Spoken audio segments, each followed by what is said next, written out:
let's take a look at some loops. Loops are a little bit more advanced in terms of flow control. So I'm going to say for, and this is going to be very, very reminiscent of C, C++, and Java. If you know any one of those languages, you already know this. And I want to include C# in that as well. And I'm going to say equals 0. I is less than 3. Do our incrementer. Should note.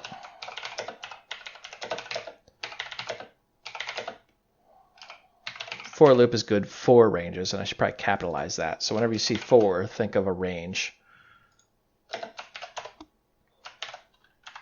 Let's go ahead and print this out.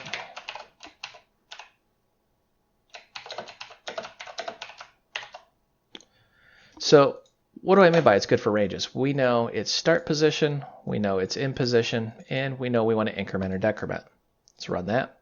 Bang, 0, 1, 2. The do loop, notice I added some extra zeros there, is dangerous. And here's why. The do loop will always run at least one time. You may be scratching your head going, wait, what? Watch this. So we're going to say var x equals 0, and then we'll say do, and then we're going to make our scope. And inside our little code block here, I'm going to say print x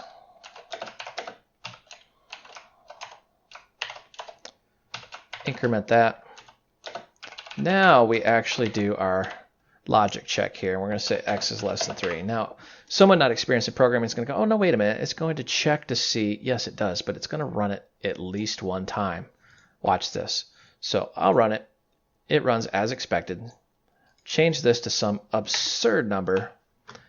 You're going to look at this and go, oh, it's only going to run if it's less than 3. Watch.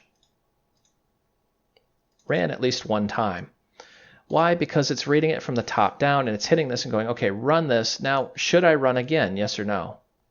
That's what's going on. The while loop is much safer. Always checks first.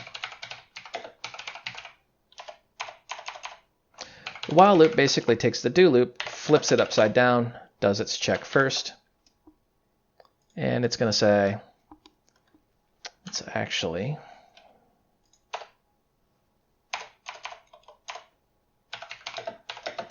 we'll say var y equals 0.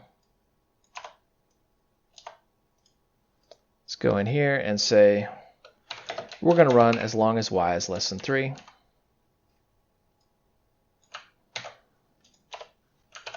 Just do a little bit of creative copy and pasting.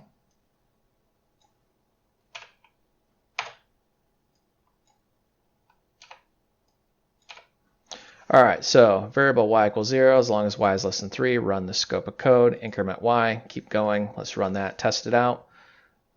There's our y. Let's change this to some giant number, and let's watch this evaluate it first. There's no y, so it's working as expected. Big takeaway from this is there's many different types of loops. The most popular ones are for, do, and while.